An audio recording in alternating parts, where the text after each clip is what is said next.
మామూలు వంట చేయలేవా అన్న ఒక్క మాట అమ్మ నవ్వునే తీసేసింది. ఈ కథను ఎక్కడా స్కిప్ చేయకుండా చివరి వరకు చూడండి. అమ్మ వంటింట్లో చేసే ప్రయోగాలు పార్ట్ 2 ఫైనల్ పార్ట్ అండి. ఇది మొదటి పార్ట్ చూసిరండి.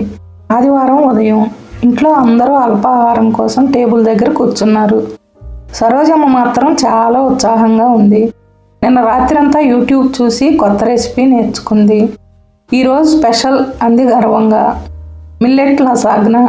అఖిల్ ప్లేట్ వైపు చూసి నవ్వాడు. అమ్మా, ఇది తినడానికేనా లేక సైన్స్ ఎగ్జిబిషన్కి పంపాలా? ఇంట్లో అందరూ నవ్వారు. సరోజమ్మ కూడా నవ్వింది. కానీ ఆ నవ్వు కళ్ళ వరకు చేరలేదు. నవ్వుతూ చెప్పిన మాటలు కూడా కొన్నిసార్లు గుండెల్లో గాయాలవుతాయి. రోజులు గడిచాయి. ప్రయోగాలు కొనసాగాయి. రాగి నూడిల్స్, బీట్రూట్ చపాతీ, పాలకూర హల్వా. మనకు వింతగా కనిపించే ప్రయత్నాల వెనుక ఎవరో మన కోసం పెట్టిన ప్రేమ దాగి ఉండవచ్చు. ఇంట్లో వాళ్ళు సరదాగా ఆట పట్టిస్తూనే ఉన్నారు. ఒక సాయంత్రం అఖిల్ ఇంటర్వ్యూలో విఫలమై నిరాశగా ఇంటికొచ్చాడు. టేబుల్ మీద గులాబీ రంగులో ఉన్న వంటకం కనిపించింది. ఇది ఏంటమ్మా? బీట్రూట్ ఉప్మా. ఆ క్షణంలోనే అతను కోపం బయటపడింది. అమ్మా, ఒక్కరోజైనా మామూలు వంట చేయలేవా? కొన్ని మాటలు బయటకు వచ్చేసిన తర్వాత తిరిగి వెనక్కి వెళ్ళవు. ఇంట్లో ఒక్కసారిగా నిశ్శబ్దం. సరోజమ్మ కాసేపు అఖిల్ వైపు చూసింది. తర్వాత చిన్నగా నవ్వింది. సరేరా, అంతే. ఆ రోజు తర్వాత వంటగది మారిపోయింది. మనుషులు మారిపోవడం కంటే వాళ్ళలోని ఉత్సాహం మాయమవడం ఎక్కువ బాధ కలిగిస్తుంది. మామూలు ఇడ్లీ, మామూలు దోశ, మామూలు ఉప్మా. కొత్తగా ప్రయోగాలు లేవు. యూట్యూబ్ వీడియోలు లేవు. రెసిపీ నోట్స్ లేవు. మొదట అందరూ సంతోషపడ్డారు. కానీ కొన్ని రోజుల తర్వాత ఇంట్లో ఏదో వెలితి కనిపించింది. రోజు కనిపించే ప్రేమను మనం సాధారణంగా తీసుకుంటాం. ఒక రాత్రి అఖిల్కు నిద్ర రాక వంటగదిలోకి వెళ్ళాడు. సరోజమ్మ ఒంటరిగా కూర్చొని పాత నోట్బుక్ చూస్తోంది. ఆమె లోపలికి వెళ్ళగానే అఖిల్ ఆ నోట్బుక్ తెరిచాడు. రాగి పిజ్జా పక్కన ఇలా ఉంది. నాన్నకు షుగర్ తగ్గాలి. బీట్రూట్ ఇడ్లీ. అఖిల్కు ఐరన్ తక్కువ. పాలకూర హల్వా. మేఘన కూరలు తినదు. అఖిల్ గొంతు బిగుసుకుంది. మరో పేజీ తిప్పాడు. కాకరకాయ ఐస్ క్రీమ్. నాన్న కాకరకాయ తినరు. ఇలా అయితే తింటారు. అతని కళ్ళల్లో నీళ్ళు వచ్చాయి. ఇంతకాలం వాళ్ళు నవ్వింది వంటలను చూసి. కానీ ఆమె చేసే ప్రతి ప్రయోగం వెనుక కుటుంబం ఆరోగ్యం ఉంది, ప్రేమ ఉంది. ప్రతి అలవాటు వెనుక ఒక కారణం ఉంటుంది. ప్రతి కారణం వెనుక ఒక మనసు ఉంటుంది. ఆ రాత్రి మామూలు వంట చేయలేవా అన్న తన మాట గుర్తొచ్చి అఖిల్ తలదించుకున్నాడు. మరుసటి ఉదయం, అమ్మా, ఈరోజు కొత్త వంట లేదా అని అడిగాడు. సరోజమ్మ చిన్నగా నవ్వింది. వద్దులేరా, మీకు నచ్చవు కదా అంది. ఆ మాట అఖిల్ గుండెల్లో గుచ్చుకుంది. పశ్చాత్తాపం అంటే తప్పు తెలుసుకోవడం కాదు, ఆ తప్పు చేసిన మనిషి విలువ తెలుసుకోవడం. అప్పుడే ఫోన్ మోగింది. ఫోన్ పెట్టిన వెంటనే సరోజమ్మ ఒక్కసారిగా కుర్చీలో కూర్చుంది. ముఖం తెల్లబడిపోయింది. అమ్మా అని అఖిల్ అరవగానే అందరూ పరిగెత్తుకొచ్చారు. కొద్దిసేపటికి ఆసుపత్రికి తీసుకెళ్లారు. డాక్టర్ అన్నాడు, భయపడాల్సిన పని లేదు, కానీ విశ్రాంతి అవసరం. ఆ రోజు నుంచి మొదటిసారి వంటగది ఖాళీగా కనిపించింది. ఇంటిని ఇల్లుగా మార్చేది గోడలు కాదు, అందులో తిరిగే మనుషులు. స్టవ్ చల్లబడిపోయింది. మిక్సీ శబ్దం లేదు. కొత్త ప్రయోగాలు లేవు. మొదటి రోజు అఖిల్ బయట నుంచి భోజనం తెప్పించాడు. రెండో రోజు మళ్ళీ అదే.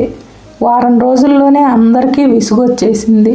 ఒకరోజు రామ్మూర్తి భోజనం చేస్తూ అన్నాడు, ఉప్పు బాగానే ఉంది, కారం కూడా బాగానే ఉంది, కానీ ఎందుకో రుచి లేదు అన్నాడు.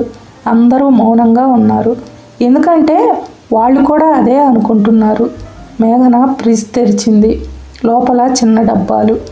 అఖిల్కు, నాన్నకు, మేఘనకు అని రాసి ఉన్నాయి. ప్రతి డబ్బాలో వాళ్ళ కోసం ప్రత్యేకంగా తయారు చేసిన పదార్థాలు ఉన్నాయి. ఆమె కళ్ళల్లో నీళ్లు నిండాయి. అప్పుడు వాళ్ళకు అర్థమైంది, వాళ్ళు తినేది కేవలం ఆహారం కాదు, అమ్మ ప్రేమ. ఒక తల్లి వంటలో పదార్థాలు మాత్రమే ఉండవు, కుటుంబం మొత్తం ఉంటుంది. కొన్ని రోజుల తర్వాత అఖిల్ యూట్యూబ్ చూసి ఉప్మా చేయాలని ప్రయత్నించాడు. చివరికి ఉప్మా బదులు పేస్ట్ తయారైంది. మేఘన నవ్వుతూ అంది, అన్నయ్య, అమ్మ చేసిన కాకరకాయ ఐస్ క్రీమ్ బెటర్ కదరా. ఇద్దరూ నవ్వుకున్నారు. కానీ ఆ నవ్వులో బాధ ఉంది. ఎందుకంటే ఇప్పుడు వాళ్ళకి అమ్మ విలువ అర్థమైంది. ఎవరో మన కోసం చేసే పనులు ఆగిపోయినప్పుడు వాళ్ళ విలువ తెలుస్తుంది. కొన్ని రోజుల తర్వాత సరోజమ్మ ఇంటికి వచ్చింది. ఇంటి గుమ్మం దగ్గర అందరూ ఎదురు చూస్తున్నారు.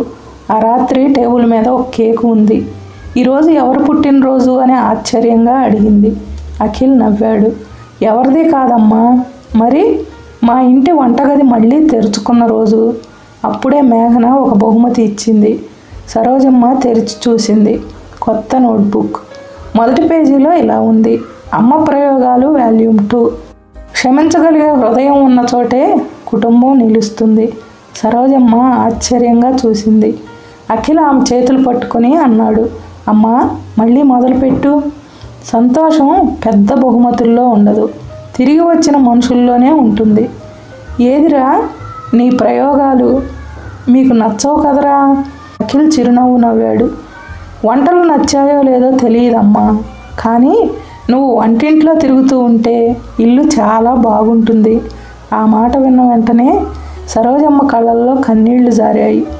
మరుసటి ఉదయం మళ్ళీ పాత సందడి, మిక్సీ శబ్దం, కుక్కర్ ఏల, మొబైల్లో యూట్యూబ్ వీడియో.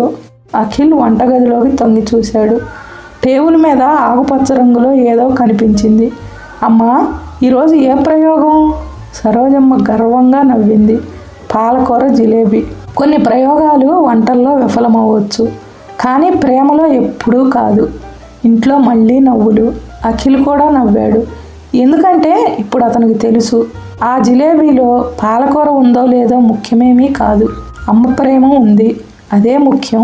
చివరగా ఒక్క మాట, అమ్మ చేసే వంటల్లో కొన్ని ప్రయోగాలు విఫలం కావచ్చు, రుచి మారవచ్చు, కానీ ఒక్క విషయం మాత్రం ఎప్పుడూ విఫలం కాదు, అది అమ్మ ప్రేమ. ప్రపంచంలో అత్యంత సాధారణంగా కనిపించే అద్భుతం అమ్మ. మీ అమ్మ చేసిన ఏ వంటను మీరు ఒకప్పుడు ఆట పట్టించారు, కానీ ఇప్పుడు మళ్ళీ తినాలని అనిపిస్తోంది? కామెంట్లలో చెప్పండి. ఈ కథ మీకు నచ్చితే ఛానల్ను సబ్స్క్రైబ్ చేసి ఈ కథల ప్రయాణంలో తోడుండండి. మళ్ళీ కలుద్దాం మరో మంచి కథతో.